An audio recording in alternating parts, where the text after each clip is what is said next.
This chapter has no villain in it. There's no scary phone call, no crying grandchild, nobody at your door. There's nothing to spot, nothing to resist, and no moment where you have to be brave or clever. There's just a chore. It takes about 30 minutes. You do it once and it's free. And I'll tell you plainly, it is the single most protective thing in this entire book. If you did nothing else, if you close this book right now and never read another page, but you did this one chore, you would be dramatically safer than you were yesterday. So let's go do it. First, the hard truth. And I'm going to be honest with you, because pretending otherwise would be a kind of lie. Your personal information has already been stolen. Your name, your birthday, your address, your social security number. It's almost certainly sitting in a criminal database somewhere right now, leaked in corporate breaches you never heard about from companies you never did business with. That's just the world now, and there's no way to unsteal it. But here's what nobody tells you. Your information being stolen doesn't actually hurt you. Your information being used hurts you. And you can stop it from being used, today, in 30 minutes for free. That's what a credit freeze is. It doesn't try to hide your information. That ship has sailed. It makes your information worthless to the person who has it. Now let me tell you exactly what it does. Mechanically. Because people nod along at credit freeze without ever being told what actually happens. Say a thief has all your details, and he applies for a credit card in your name. The bank doesn't just take his word for it. The bank checks your credit report. That's the one step that happens in every new account application. Everywhere, always. It's how lenders decide whether to say yes. So when your credit is frozen and that bank goes to check your report, it doesn't get your report. It hits a wall. The bureau won't hand it over. The bank can't evaluate the application, and the application dies right there. No report, no loan. No loan, no theft. That's the whole mechanism. The freeze doesn't sit on your money. It doesn't guard your accounts. It sits on the one door that every identity thief has to walk through, and it locks it.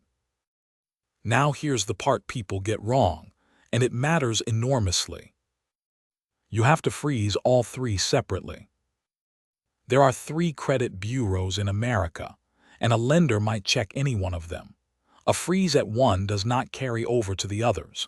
So if you freeze 2 and skip the third, a thief simply gets approved through the third. 2 out of 3 is not mostly protected. 2 out of 3 is an unlocked door. So all 3, here they are, get a pen. Equifax, that's Equifax.com, or call 888-298-0045. Experian, Experian.com, or call 888-397-3742. And TransUnion, TransUnion.com, or call 800-916-8800. Online is fastest, but if the computer isn't your friend, call. The phone works just as well. You can do all 3 in one sitting with a cup of coffee. They'll ask questions to prove you're you. Your social security number, your date of birth, maybe a question about an old address or a past loan. That's normal. That's them protecting you. Now the objection, the one that stops people, and I want to kill it dead. But what if I need to borrow money? Unfreezing is not a hassle. By law, when you ask online or by phone, they have to lift the freeze within 1 hour. 1 hour. Not a week, not a form in the mail, an hour. And you can set it to thaw for a specific window and refreeze itself automatically afterward. Buying a car next month, thaw it that morning. Refinancing, thaw it for the week. New phone plan, thaw it, do the thing, and it locks itself back up. You're not sealing a door shut forever. You're putting a lock on it and keeping the key. And honestly, how often do you open a new credit account? Once every few years. For that mild inconvenience about twice a decade, you get permanent protection against somebody taking out a mortgage in your name. That is not a close call. A few more things quickly. It does not hurt your credit score, not 1 point. It never expires, you do it once. And it is free, by federal law. If anyone ever charges you for a credit freeze, they are running a scam. Freeze your spouse's credit too in the same sitting. If one of you handles the money in your house, the other one is still a target. Thieves don't care who balances the checkbook. And here's how I think about all this.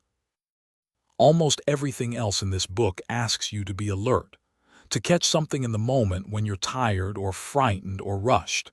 And alertness is a wonderful thing, but it's a thing that can fail. Everybody has a bad day. Everybody gets tired. A credit freeze doesn't require you to be alert. It works while you're asleep. It works on a day when you're grieving and not thinking straight. It works when a beautifully written email fools you completely. It's the only protection in this book that doesn't depend on you being at your best. That's why it's the one I do first. So put the book down, pick up the phone, call 888-298-0045 and tell them you'd like to place a security freeze on your credit. Then do the other two. 30 minutes, one time, and a door that stays locked for the rest of your life. Go on, make the coffee,